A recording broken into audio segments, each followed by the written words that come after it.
بسم اللہ الرحمن الرحیم. السلام علیکم اسٹوڈینٹس. آئی ہوپ آپ سب ٹھیک ہوں گے. سو اسٹوڈینٹس آج بات کریں گے اللہ تعالیٰ کی تخلیق پر. اس نے کس طرح سے دنیا میں کچھ بھی بے معنی بے مقصد نہیں بنایا. ہر انسان کو بنایا، اس کا زندگی کا کوئی نہ کوئی اسپیسیفک مقصد ہوتا ہے. اسی طرح پلانٹس ہیں، ہمارے پاس اینیملز ہیں. ہر چیز کو اللہ تعالیٰ نے ایک خاص مقصد کے لیے، ایک اسپیسیفک جو ہے فنکشن پرفارم کرنے کے لیے یا اپنا رول پلے کرنے کے لیے اللہ تعالیٰ نے اس دنیا میں بھیجا ہے. اور یہ سب چیزیں جو ہم آپ ایک دوسرے کے ساتھ کوآرڈینیٹ کرتے ہیں، ہم نئی نئی انوویشنز کر رہے ہیں، ہم انسان کے اوپر ریسرچ کر رہے ہیں، ہم اینیملز پہ ریسرچ کر رہے ہیں. یہ سب چیزیں ہمارے ذہن میں خود بخود نہیں آئی، بلکہ اللہ تعالیٰ نے اپنی ہولی بکس میں ان سب کو انڈیکیٹ کیا ہے، ہمیں ہنٹ دیا ہے کہ آپ ان چیزوں کو دیکھو، غور و فکر کرو کہ آپ کے آس پاس کیا ہے، کیوں ہے، اور اللہ تعالیٰ نے ان کو کیسے تخلیق کیا. سو آج یہ سب باتیں اس لیے ڈسکس کر رہی ہوں کیونکہ ہمارا ٹاپک آف ڈسکشن ہے قرآن اینڈ بایولوجی. بایولوجی کا اور قرآن کا آپس میں کیا کنیکشن ہے، کیا کانٹیکٹ ہے، کیا ان کا آپس میں تعلق ہے. اللہ تعالیٰ قرآن پاک میں مختلف جگہوں پہ، مختلف صورت میں، مختلف سوراز میں، مختلف ورسز میں یہ ہمیں بتاتے ہیں کہ کس طرح سے انہوں نے انسان کی تخلیق کی اور کس طرح سے اس کا بایولوجی کے ساتھ کنیکشن ہے. اب یہاں پر سب سے پہلے ایک ایگزامپل ہے، سورہ انبیاء کی آیت نمبر 30 ہے، we made every living thing from water. یہاں پر بتایا گیا ہے کہ ہم نے ہر جاندار چیز کو پانی سے بنایا. تو ہم سب جانتے ہیں کہ جو لیونگ تھنگز ہیں جتنی بھی، ان کا پروٹوپلازم 60 to 70% پانی سے بنا ہے. اب پروٹوپلازم کیا ہے؟ پروٹوپلازم بیسیکلی ایک سیل فلوئڈ ہوتا ہے جو نیوکلیس اور سائٹوپلازم ان دونوں سے مل کر بنتا ہے.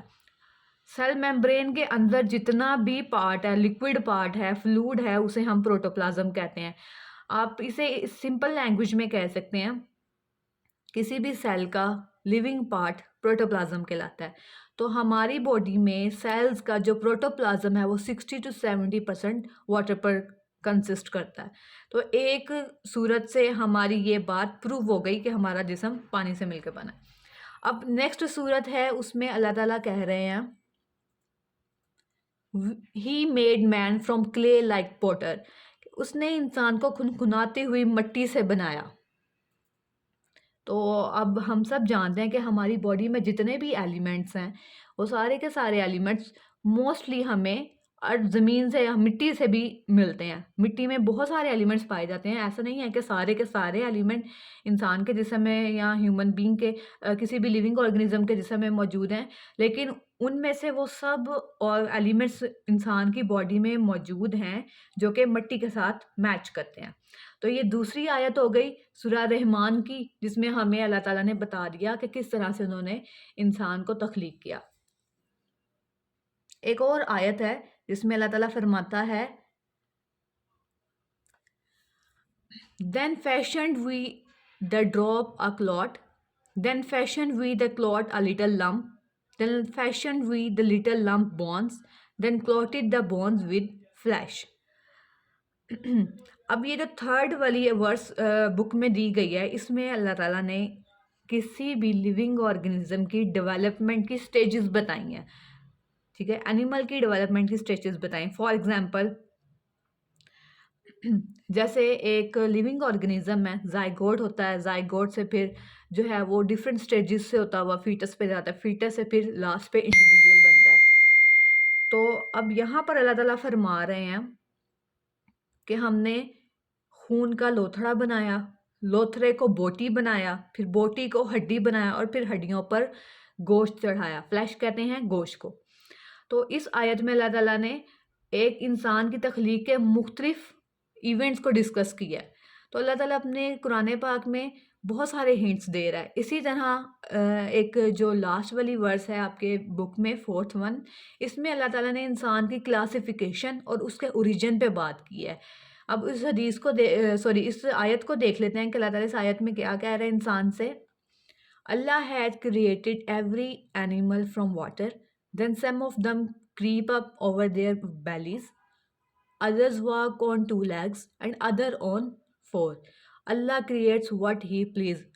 یہ سورہ النور کی آیت نمبر 45 ہے۔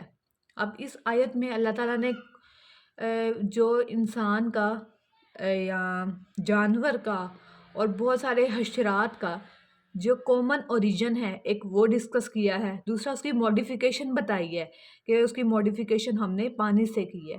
تو اسی طرح پورے قرآن پاک کو اگر دیکھا جائے تو پورے قرآن پاک میں بہت سارے ہنٹس چھپے ہیں جس میں انسان کی ڈیولپمنٹ، اس کے اوریجن اور اس کی خصوصیات کے اوپر بات کی گئی ہے۔ اب اس آیت میں اللہ تعالیٰ نے سب سے پہلے بتایا ہے کہ ہم نے جانور کو پانی سے تخلیق کیا، کچھ ان میں پیٹ کے بل چلتے ہیں، کچھ 2 ٹانگوں پر چلتے ہیں اور کچھ 4 پر۔ اللہ جیسا چاہتا ہے ویسا تخلیق فرماتا ہے۔ اب یہاں پر جو بیلیز پہ چلنے والے جانوروں کو انڈیکیٹ کیا گیا، اس کی ایگزامپل میں آ جاتا ہے انسیکٹ۔ جو 2 لیگز پہ چلتے ہیں اس میں ہیومن بینگز آ جاتے ہیں، اور 4 لیگز والے اینیملز آ جاتے ہیں۔ تو اس میں جو ہے اللہ تعالیٰ ہمیں پورے قرآن میں اچھے سے ہر چیز کے بارے میں ہنٹ دے رہا ہے۔ اب انسان کے اوپر ڈیپینڈ کرتا ہے کہ وہ کس طرح سے قرآن پاک کو دیکھے، قرآن پاک کے ہنٹس کو ڈسکور کرے اور اپنی ڈیلی لائف میں مزید ڈیولپمنٹ لے کر آئے۔ تو آج کا لیکچر کمپلیٹ ہوا، ملتے ہیں نیکسٹ لیکچر میں، تب تک کے لیے اللہ حافظ، اسٹے ٹیون۔